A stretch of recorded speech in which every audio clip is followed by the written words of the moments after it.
Hello everyone, নিকিস daily স্টোরিতে সবাইকে স্বাগত। তোমরা সবাই কেমন আছো? আশা করি ভালো আছো। আবারও নতুন একটা দিন, নতুন একটা ভিডিও তোমাদের সামনে নিয়ে চলে এসেছি। আর এখন ঘড়িতে প্রায় বাজে 9:30। আর ভিডিওটা আমি এখন থেকেই শুরু করছি। সকালের জলখাবারে বানাবো হচ্ছে কাবলি চানা। তো ওই জন্যে পেঁয়াজগুলো কুচি কুচি করে নিলাম, আর কিছুটা আদা, পেঁয়াজ আর রসুন পেস্ট করে নিয়েছি। আদাটা আলাদাভাবেই করেছি, একবারে করে নিয়েছি। দুপুরে যদি কোনো রান্নাবান্না হয় তো সেখানে দেওয়া যাবে। আর পেঁয়াজ আর রসুনটাও আলাদাভাবে করে নিয়েছি। ওদিকে কড়াই গরম হয়ে গেছে, সামান্য একটু তেল দিয়েছি। যেহেতু বাবার রিচ খাওয়া একদমই বারণ, তো হালকা করেই রান্না করব। অল্প একটু তেল দিয়ে জিরে, শুকনো লঙ্কা, গোটা গরম মশলা ফোড়ন দিয়েই আমি অল্প একটু পেঁয়াজ দিয়ে নিলাম। পেঁয়াজটা কিছুটা স্যালাডের জন্য কেটে রেখেছি, সেটাও একবারেই কেটে নিলাম। তো ওইদিকে পেঁয়াজটা ভাজা ভাজা হয়ে গেলে পরে আমি সামান্য একটু লবণ দিয়ে নিলাম। দিয়ে এরপর আদা পেস্টটা আমি দিয়ে দেবো এর মধ্যে। আর প্রেশার কুকারের মধ্যে একেবারে মা কাবলি চানা আর আলু দিয়ে দিয়েছিল। তো আলুগুলো আমি সমস্ত বার করে নিচ্ছি, একটু টুকরো টুকরো করে কেটে নেব চাকু দিয়ে। একেবারে সিদ্ধ করে দিলে কি মানে আর ঝামেলা থাকলো না, ওই ভাজার ঝামেলাটা থাকলো না। তো কষিয়ে নেব। আর ওদিকে দেখো আদা দিয়ে দিলাম পরিমাণ মতন, আর ওদিকে পেঁয়াজ রসুন পেস্টটাও দিয়ে নিলাম। মা ওদিকে কাবলি চানায় লবণ দিতে ভুলে গেছে বলে আমি পরিমাণ মতন লবণটা দিয়ে নিলাম। আর এদিকে সুন্দর করে সমস্ত কিছু মশলা কষিয়ে নিচ্ছি। এরপর দিয়ে নেব একটু কাশ্মীরি লঙ্কার গুঁড়ো, সামান্য একটু হলুদ দিয়ে আবারও কষিয়ে নেব। দিয়ে এরপর কাবলি চানাগুলো সমস্ত দিয়ে দেবো। বাড়িতে থাকলে আমি কি করতাম, ওই খাসির দোকান থেকে একটু চর্বি নিয়ে আসতাম, নিয়ে এইভাবেই বানাতাম। কিন্তু বাবার যেহেতু এই সমস্ত জিনিসপত্রগুলো খাওয়া বারণ, তো একদমই নয়, হালকা করে রান্না করাই আমি মনে করি ভালো হবে। তো সমস্ত কিছু মশলার সাথে ভালো করে কষিয়ে এরপর যে কাবলি চানার জলটা রয়েছে সেটা আমি ঢেলে দেবো।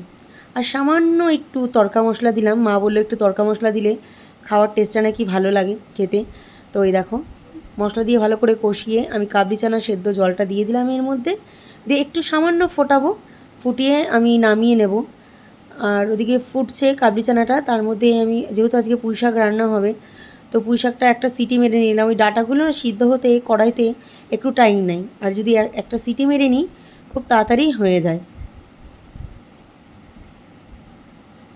ওদিকে কাবলি চানাটা হয়ে গেছে, নামিয়ে রেখে আমি প্রেশার কুকারটা বসিয়ে দিলাম।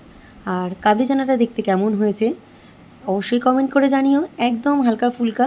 আর ওপর দিয়ে আমি ধনেপাতা ছিটিয়ে নিয়েছি। কাবলি চানাটা করতে করতে মা ওদিকে আটাটা মেখে দিল আমাকে। তো সবার জন্যেই সকাল সকাল গরম গরম একদম রুটি বানিয়ে নিচ্ছি। আর রুটির সাথে কাবলি চানা খেতে বেশ ভালো লাগে, লুচির সাথে তো আরও বেশি ভালো লাগে। কিন্তু সকালবেলা যদি এত তেল মশলা খাওয়া হয়ে যায়, সারা দিনে কত যে তেল মশলা খাওয়া হয়ে যায় সেটা আমাদের কোনো আইডিয়া থাকে না। তো সকালবেলা আমি মনে করি আটার রুটি খাওয়াটাই ভালো, কিন্তু মন চাইলেও সেই জিনিসটা খাওয়া যাবে না, এই আর কি। তো চলো গরম গরম রুটিগুলো ভেজে সবাইকে খেতে দিয়ে খেয়ে নেব। ঘড়িতে প্রায় এখন 10:30 বাজতে গেল। মোটামুটি 10:30টার মধ্যেই আমাদের সকালে জলখাবারটা খাওয়া হয়ে যায়। আর রিঙ্কু গিয়েছে অফিসে, ও চলে গেছে। আমার আর বাবার মায়ের জন্যেই রুটিটা করে নেব, সবার দুটো করেই। আমি তো একটাই খাই, বাবা বললো সকালবেলা একটা রুটি খেও না, দুটোই খাও।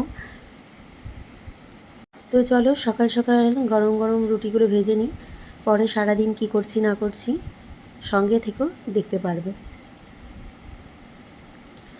ওদিকে রুটি করে সবাই মিলে একসাথে খাওয়া দাওয়া করে নিয়ে চলে এলাম আবারও রান্নাঘরে। মা দেখো সমস্ত সবজিগুলো কেটে দিয়েছে। আর আমি যেহেতু একটু রান্না করতে ভালোবাসি, মা সমস্ত সবজিগুলো কেটে দেয় আর গুছিয়ে দেয়, আমি শুধু এই জাস্ট খুন্তি নাড়ানো, এটাই হচ্ছে আমার কাজ। তো পুঁই শাকের ডাঁটাগুলো তো সিদ্ধ করে জল ঝরিয়ে রেখেছি। আর ওদিকে কড়াইতে তেল দিয়ে শুকনো লঙ্কা, 5 ফোড়ন দিয়ে আমি সবজিগুলো সমস্ত ভাজা করে নিচ্ছি। সবজিগুলো প্রেশার কুকারে দিলে পরে আর খুঁজে পাওয়া যেত না, ওই কারণে আমি প্রেশার কুকারে আর দিইনি, শুধুমাত্র ডাঁটাটাই দিয়ে নিয়েছি। তো সামান্য একটু লবণ আর হলুদ দিয়ে সমস্ত সবজিগুলো ভেজে নিলাম। আর ওদিকে মাছের মাথাগুলো ফ্রিজে ভাজাই ছিল, তো ওটা পরে দেবো, আগে সবজিগুলো ভালো করে মজে যাক তারপরে। ওদিকে সবজিগুলো ভাজা হচ্ছে, আর এদিকে দেখো পুঁই ডাঁটাগুলো সুন্দরভাবে সিদ্ধ হয়ে গেছে। তো চলো ফাইনাল একদম রেডি হয়ে যাক পুঁই শাকটা, তারপরে নয় তোমাদের সামনে আসবো কেমন। আর তোমরা যদি এই রেসিপিটা দেখতে চাও অবশ্যই আমাকে কমেন্ট করে জানিও, আমিও শেয়ার করে দেবো তোমাদের সাথে। মোটামুটি সবাই জানো ইলিশ মাছের মাথা দিয়ে পুঁই শাক কেমন করে রান্না করতে হয়, কিন্তু তাও এক একজনের রান্নার এক এক রকম স্টাইল থাকে, তো সেটাই সবাই দেখতে চায়। ইলিশ মাছের মাথা দিয়ে পুঁই শাক একদম রেডি। দেখতে কেমন হয়েছে অবশ্যই জানিও। খেতে তো দুর্দান্ত হয়েছিল, সেটা তোমাদের সাথে শেয়ার করলাম। আর আবারও একটা স্পেশাল রান্না, বাবা বাজার থেকে নিয়ে এসছে ছোটো ছোটো বাটা মাছ। আর আমি এখানে একটা পেস্ট করে রেখেছি, সাদা তিল, কাঁচা লঙ্কা, সাদা সর্ষে আর একটুখানি কাজু বাদাম দিয়ে পেস্ট করে রেখেছি। আমি কালকে বাড়িতে ফোন করেছিলাম, গন্ধরাজ কাতলা খেয়েছি, কিন্তু মা হঠাৎ করে বলছে জানিস তো আজকে গন্ধরাজ বাটা মাছ রান্না করেছিলাম। আমি বললাম তাই, তাহলে দেখি, বাবারা তো বেশ ভালোবাসে গন্ধরাজ, মানে গন্ধরাজের সমস্ত কিছু খেতে, তো আমি তাই করব তাহলে। তা মা বললো ঠিক আছে করে দেখ কেমন লাগে। তো আজকে বাবা বাজার থেকে মাছ নিয়ে এসেছে, তা আমি মাছগুলো সমস্ত ধুয়ে নুন হলুদ মাখিয়ে এই যে ভেজে নিলাম। আর আবারও কড়াইতে একটু তেল দিয়ে কালো জিরে ফোড়ন দিয়ে পেঁয়াজ কুচি দিয়ে নিয়েছি। পেঁয়াজ কুচিটা দিলে পরে একটু স্মেলটা ভালো আসে আর খেতেও বেশ ভালোই লাগে। আর সামান্য একটু লবণ দিয়ে দিলাম, তাহলে এই পেঁয়াজগুলো একটু মজে যাবে, একটু ভাজা ভাজাও হয়ে যাবে খুব তাড়াতাড়ি। তো সেটাই করলাম। আর মাছগুলো সমস্ত ভেজে নিয়েছি, সবার 2 পিস করে মাছ নিয়েছি। আর মাকে বললাম মাছ তো সমস্ত ভাজা আছে, কিছুটা তুলে রেখে দাও। ওদিকে সমস্ত মশলা কষানো হয়ে যাওয়ার পর আমি দিয়ে দিলাম যেই পেস্টটা তোমাদেরকে বললাম করে রেখেছিলাম, ওটা দিয়ে দিলাম। দিয়ে ভালো করে হালকা হাতে নেড়ে নিলাম। যেহেতু সর্ষে নেই, সমস্যা হওয়ার কথা নেই, তিতাও হবে না। তো ভালো করে একটু কষিয়ে সামান্য একটু গ্রেভির জন্য জল দিয়ে দিলাম। জল দিয়ে একটু ফুটে গেলে পরে সমস্ত মাছগুলো আমি দিয়ে নেব। ঝোলটা একটু ফুটে গিয়েছিল, আমি সমস্ত মাছগুলো দিয়ে একটু ফুটিয়ে গন্ধরাজ পাতাগুলো ওপর দিয়ে দিয়ে একটু ঢাকা দিয়ে রেখেছিলাম। কিছুক্ষণ পরেই নামিয়ে দিলাম মাছের গ্রেভিটা। আজকের মতন রান্নাবান্না এখানেই কমপ্লিট। আর ভীষণ গরম, কি বলবো, যত সকাল সকাল রান্না করে যায় ততই ভালো। আর তোমরা অবশ্যই এই রান্নাটা ট্রাই করে দেখবে, আমি তো তোমাদেরকে রেসিপিটা বলেই দিলাম। ওপরে এসে ঝটপট করে স্নান করে পুজোটা দিয়ে নিলাম। আর আমি দাঁড়াতে পারিনি, এত গরম লাগছিল, মানে কি বীভৎস যে গরম পড়ছে সে আর বলার মতো নয়। খবরে তো বারবার বলছে যে বাইরে বেরোনোর আগে 1 বোতল জল আর মাথায় ছাতা নিয়ে তবেই বেরোতে, নাহলে মানে সানস্ট্রোক হয়ে যাওয়ার সম্ভাবনা থাকে। এত গরম, তোমাদেরকে রোজ একই কথাই বলছি, তোমাদের ওখানে কেমন কি ওয়েদার আছে অবশ্যই আমাকে কমেন্ট করে জানিও তো। তো চলো ঝটপট করে পুজো দিয়ে নিই। বাবা মা ওদিকে স্নান করে রেডি হয়ে গেছে, আর খেয়ে দিয়ে একটু রেস্ট নেব। পুজো দিয়ে চলে এলাম নিচে, যেহেতু তোমাদের সাথে থালি শেয়ার করছি, মা সুন্দর করে থালিটা গুছিয়ে দিয়েছে। তো চলো দুপুরের খাওয়া দাওয়া করে নিই, বিকালে আসবো। এখন ঘড়িতে বাজে প্রায় 7টা। আর একটু বেরিয়েছিলাম আমি আর মা, হাঁটতে যাচ্ছি 2 দিন ধরে, সেটা তোমাদের সাথে শেয়ার করা হয়নি। তো আসার সময় একটু চপ নিয়ে এসেছিলাম, বাবা 2 দিন ধরে চপ খাবে করছিল। তো আসার সময় চপ নিয়ে এসেছি মুড়ি দিয়ে, আর মিষ্টির দোকান থেকে একটু কালাকাঁদ নিয়ে এসেছি। তো জমিয়ে সন্ধ্যাবেলার এই খাওয়া দাওয়া চলছে আমাদের। হ্যালো এভরিওয়ান, আবারও চলে এলাম। এখন ঘড়িতে প্রায় বাজে রাত্রির 10টা।